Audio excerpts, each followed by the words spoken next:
지금부터 마음을 열어주는 101가지 이야기, 마음을 열어주는 101가지 이야기 제1권에 대해서 구독자 여러분과 함께 공유하려고 합니다.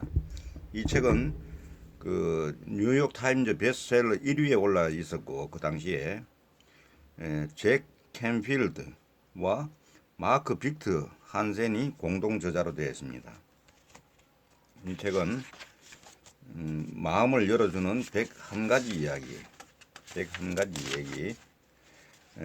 내용은 1장은 사랑에 대하여, 2장은 아이들에 대하여, 3장은 죽음에 대하여 이렇게 나눠 쓰고 있고, 이 책을 여건이들이 전하는 말을 보면은 세계는 원자로 이루어진 것이 아니라 이야기들로 이루어져 있다.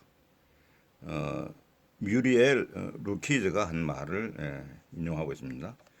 우리의 가슴에서 당신의 가슴으로 이 이야기들을 전할 수 있어서 기쁘다.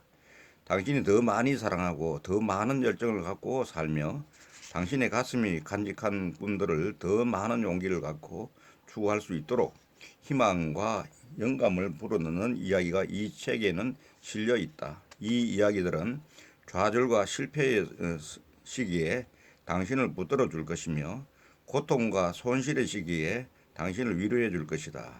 당신은 필요로 할 때면 언제나 당신에게 지지와 지혜를 보내주는 평생의 동반자가 될 것이다 고 얘기합니다.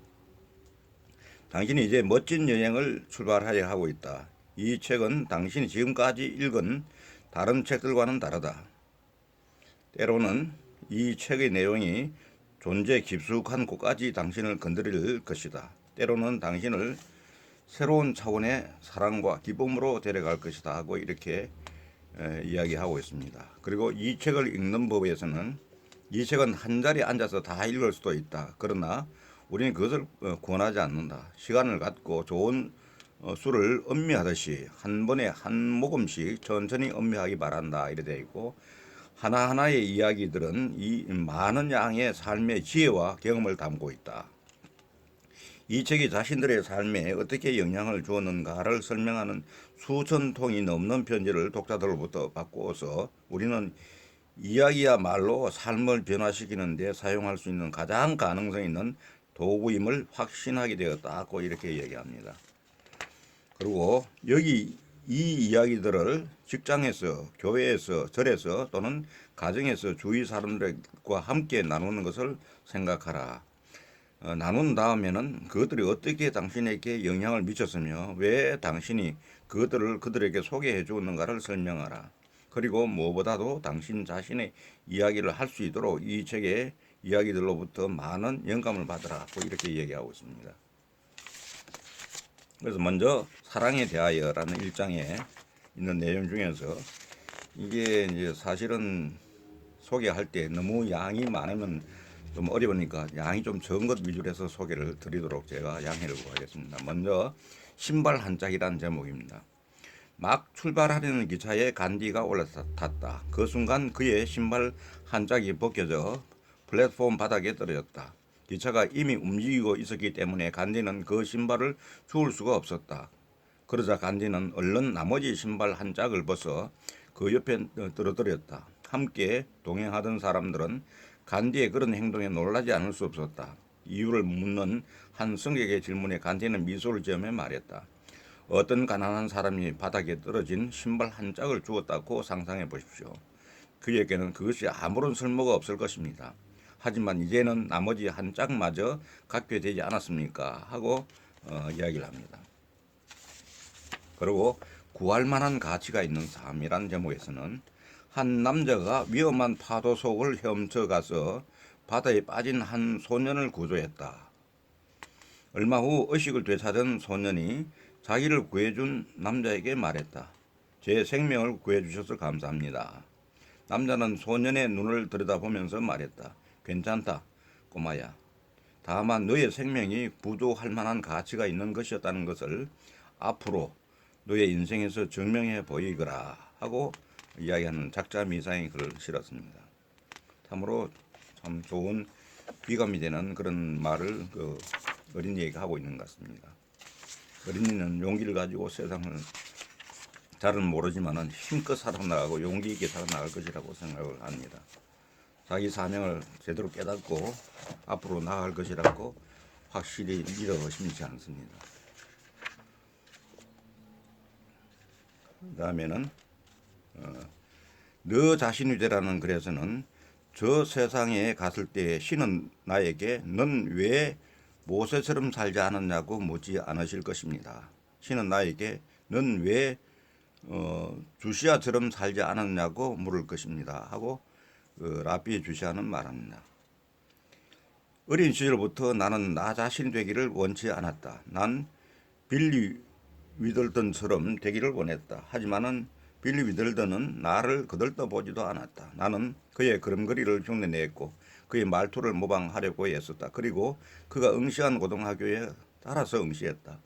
고등학교에 들어가서 빌리 위들던은 변했다. 그는 허비 반대문 주위를 맴돌기 시작했다. 그는 허비 반대만처럼 걸었고 허비 반대만처럼 말했다. 나는 혼란에 빠졌다. 나는 허비 반대만처럼 걷고 말하는 빌리 위들던처럼 걷고 말하기 시작했다. 나는 새로운 사실을 알았는데 허비 빈대만은 조이 하벨린처럼 걷고 말하고 있었다. 그리고 조이 하벨린은 또 코키 세빈선처럼 걷고 말하고 있었다. 그 결과 나는 코키 세빈선처럼 걷고 말하는 조이 하벨린을 모방하는 허비 빈데먼의 복사판인 빌리 위들던처럼 걷고 말하게 되었다. 그런데 코키 세빈선은 또 누구의 걸음걸이와 말투를 항상 모방했는지 아는가? 바로 도피 웰링턴이었다. 어딜 가든지 내 걸음걸이를 거리와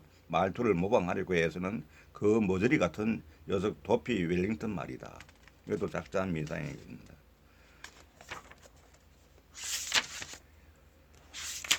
그리고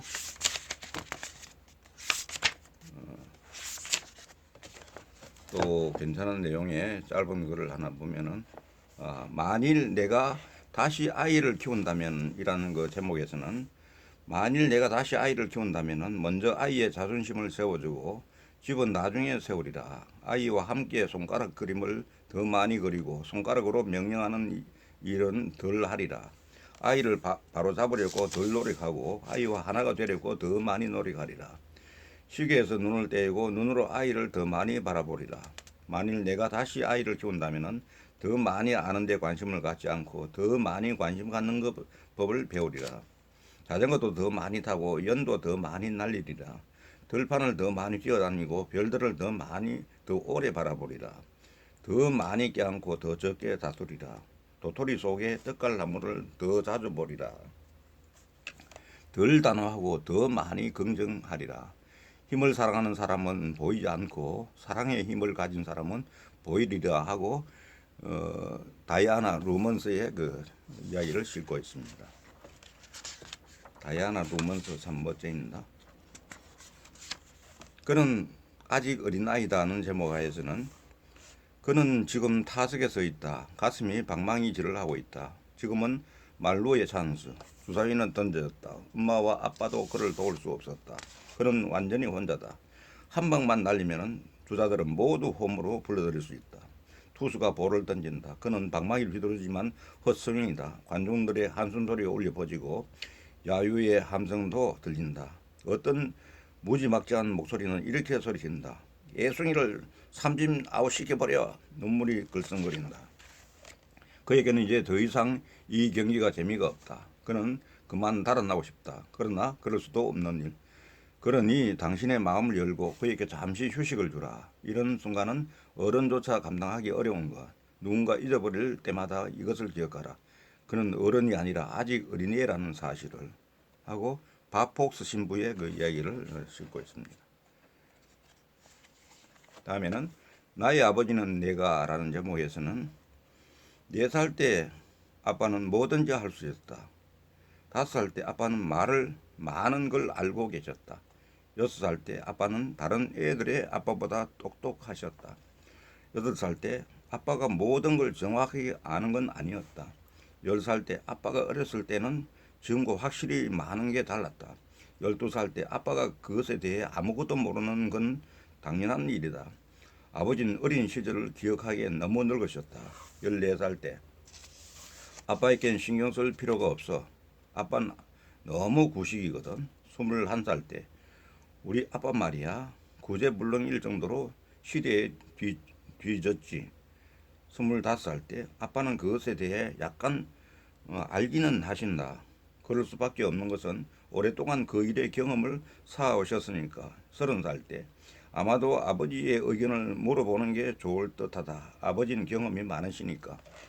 35살 때 아버지에게 여쭙기 전에는 난 아무것도 하지 않게 되었다. 40살 때 아버지라면 이럴 때 어떻게 하셨을까 하는 생각을 종종 한다. 아버지는 그만큼 현명하고 세상 경험이 많으시다.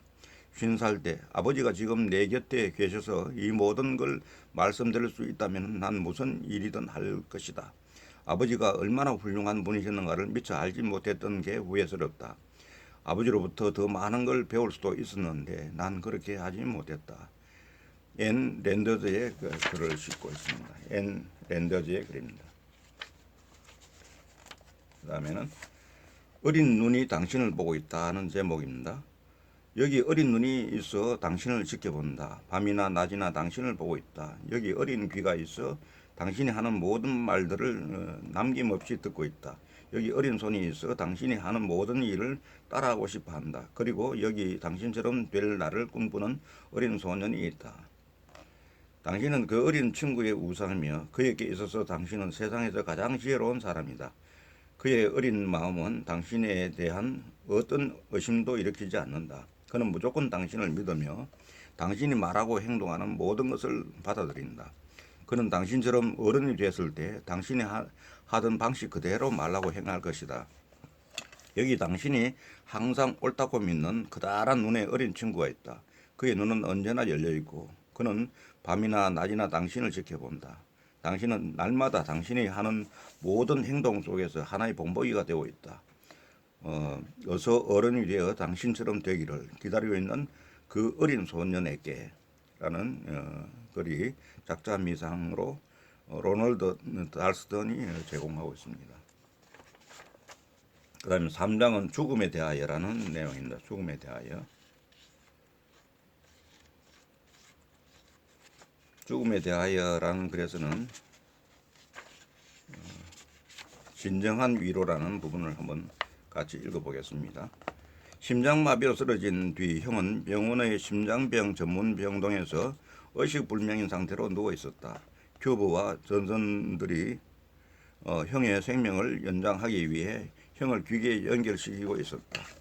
모니터 화면에서는 불규칙한 심장 박동이 물결선을 그리고 있었다. 병실에서 나는 유일한 소리라곤 형의 폐에 산소를 공급하는 펌프가 내는 후쉬 하는 리드미컬한 소리뿐이었다. 목사로서 나는 비슷한 상황에 처한 가족들을 종종 만나왔다. 나는 그때마다 그들을 위로할 수 있는 적절한 말들, 완벽한 성서 구절들, 희망을 주는 문장들을 들려주곤 했다.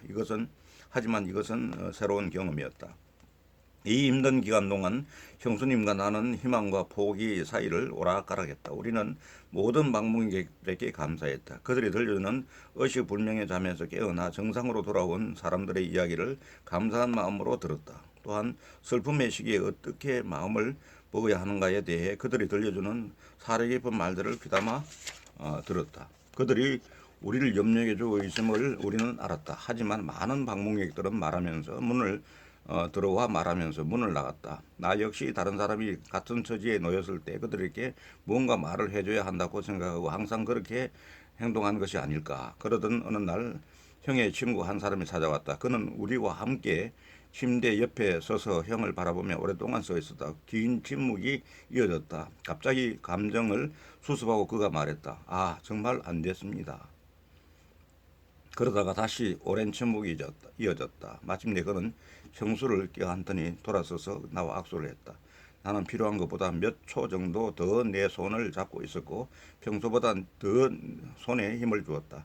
그가 나를 바라보는데 눈물이 그의 눈을 적시고 있었다. 그리고 나서 그는 떠났다. 일주일 뒤 형은 숨을 거두었다.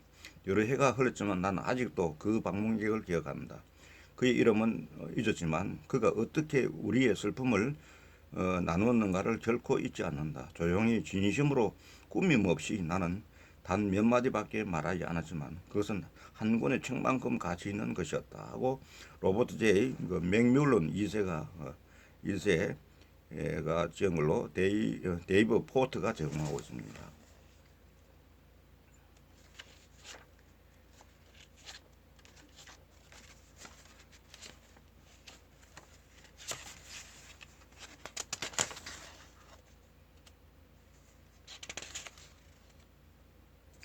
책을 번역하고 나서라는 유시와 시인의 말을 한번 보겠습니다. 당신을 위해 이 책을 번역했습니다. 내일 태양이 뜰 텐데 비가 올 거라고 걱정하는 당신에게 행복과 불행의 양이 같다는 것을 알지 못하고 아직 슬픔에 젖어 있는 당신에게 늙기도 전에 꿈을 내던지려고 하는 당신에게 또한 세상을 꿈꾸는 자의 것이라는 진리를 아직 외면하고 있는 당신에게 이 책을 바칩니다. 당신은 상처받기를 두려워할 만큼 아직 늙지 않았습니다. 멀리 뛰기를 못할 만큼 다리가 허약하지도 않습니다.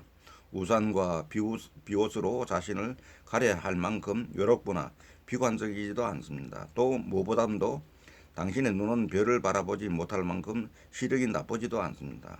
당신에게 필요한 일은 단 한 가지, 마음을 바꾸는 일입니다. 마음을 바꾸면 세상이 바뀐다는 평범한 진리를 다시 한번 옛노트에 적어보는 일입니다. 당신이 한때 가졌던 그리고 아직도 당신 가슴 속에서 작은 불씨로 남아있는 그 꿈을 실현하는 일입니다. 한쪽 눈이 닫히면 언제나 다른 쪽 문이 열리죠. 한쪽 문이 닫히면 언제나 다른 쪽 문이 열리죠. 문이 닫혔다고 절망하는 당신에게 다른 쪽 문을 찾아보기를 두려워하는 당신에게 이 책을 바칩니다. 앙드레 지드가 말했습니다. 지상에서 아무것도 집착하지 않고 부단히 변화하는 것들 사이로 영원한 열정을 몰아가는 자는 행복하여라. 당신을 위해 이 책을 번역했습니다. 당신이 이 책의 주인공이 되기를 기원합니다. 삶은 때로 낯설고 이상한 것이긴 하지만 신은 목적을 갖고 당신을 이곳에 있게 했습니다. 그 목적을 외면한다면 당신은 외롭고 고립될 수밖에 없습니다. 자신에게 주어진 배움을 충분히 실현할 만큼 당신은 이미 완전한 존재입니다. 당신이 삶을 창조합니다.